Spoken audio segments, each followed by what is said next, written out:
A huge part of the business is creating a brand.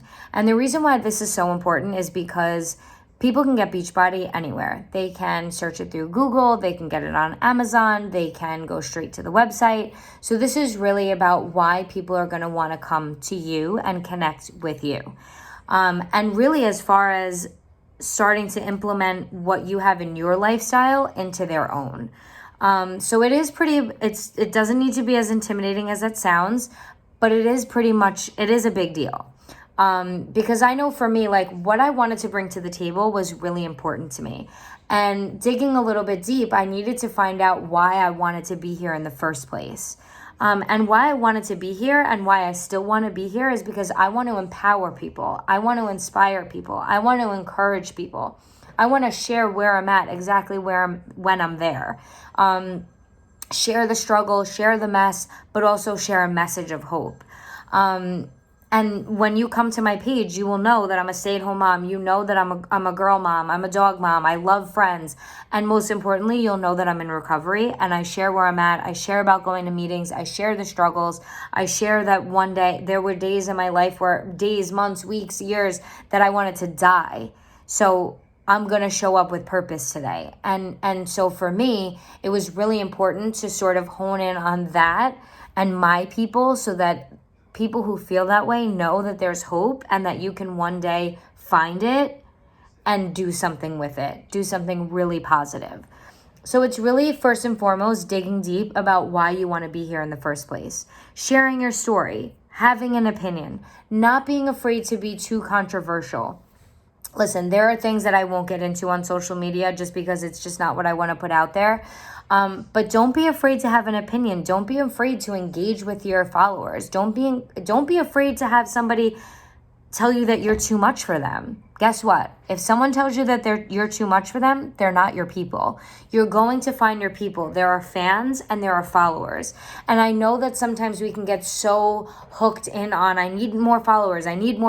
But for me, it's really important to dig deep for the people who are showing up on my stories, for showing up on my posts every single time that I make them. Those are the people that I want to capture. Those are the people that I want to connect with. And just consistently putting myself out there because I want to reach as many people as I can, and I want to encourage and inspire as many people out there that need that. And sharing the struggles because there's no such thing as perfection. And people don't really relate to that anyway. I know I don't. I of course I relate to someone who has so much hope and so much love, but I also want to know like the bottom. Because I was at the bottom. It's almost like talking to your former self or the person that you needed the most, being that person. You know, like when you were at your lowest or what made you turn the corner, like going back to that person and then speaking as the person that you needed then. Does that make sense? Because we can be it's amazing to be in a positive space and to share that positivity and that hope and that love, but we also need to be relatable and share what we actually went through. You can't just share, like for weight loss purposes, you can't just share the loss of the weight. You need to share the struggles so that the person still struggling understands that there will be struggles along the way, but there is hope on the other side, the weight loss. You can share about your positive mindset, but always reminding and going back to how you were a negative thinker. You didn't know how to get out of your own way. You didn't love yourself. You were still, like all of those things, so that the person who is still struggling in their mindset knows that if they continue to keep coming and to keep showing up in their own journey, that one day they'll get to that too. And maybe in turn they can do what we're doing. And that's the most powerful thing, is because we never know who we're talking to, and we never know who we're going to inspire one day.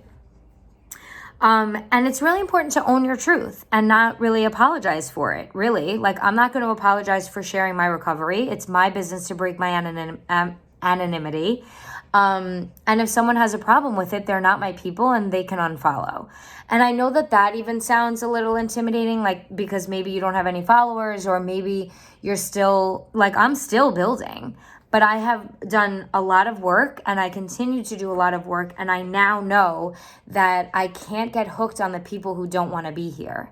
I want to get the people who want to be here. I want to be around the people who accept me for me and who are willing to at least listen, because maybe recovery scares them. Maybe using an addiction scares them. Maybe they have someone in their family that is really struggling and they don't understand it, but they'll keep coming back to my page so that they can hear more and more, so that it helps them deal with whatever is going on in their life and go on in their journey to itself. It doesn't always happen overnight. And it's okay to share like what your excuse is. Like for me, I'm lazy. I'm a procrastinator by nature. It's just, I feel like it's in my blood. But I also so it's amazing that I need to share that because it's the truth, it's real. But I also need to share how I walk through that. Positive affirmations, personal development. I always talk about how my child is watching. And I also talk about the biggest component to that is that I overdosed. I've wanted to be dead. So I can get up and do a workout. I can make a shake. I can show up in my journey. I can get up to get my daughter to school. Because there was a time where I didn't even want to take a shower. So now like I'm able to do those things. So to share that is really important. You don't need to be trying to connect with every single person. That's impossible. You need to connect with you, your people. And they will come. They will come over time. Listen, I've been trying to grow my social media for like a little over a year now, like in a serious manner. And I have about 640 followers. But guess what? When I focus on how many followers, I'm like, I need more followers. Where are they? What's going on? But when I really think about it, my followers don't fluctuate. The numbers, when you look at them, they don't fluctuate because I'm consistent. I share not the same, like obviously I share different things, but when people come to my page, they know what they're getting. They're getting the truth. They're getting honest. I think I'm pretty funny. And I share my truth. And once I stopped trying to connect with every single person so I can grab, that's when I really started coming into my own. And really, it's not about selling Beachbody at all. Because like I said in the beginning of this video, it's not about Beachbody. This is about the lifestyle that you have been creating. This is about why you want other people that are watching you to grab onto this lifestyle too. Because the people that are watching me, I want to consistently and persistently encourage them to join in a lifestyle that is going to help them be happier, love themselves more, and maybe even inspire others. And that's just the thing. That's just the thing of it. It's just about owning where you're at, when you're there, and not trying to people please your way through the whole thing. Because then you wouldn't really be being yourself. You wouldn't be sharing your message. You would be sharing a message that you think other people want to hear. And really, this is about you. And when people come to your page, what are they going to see about you? What will they find out about you? Because that's why they're there. So give that to them unapologetically.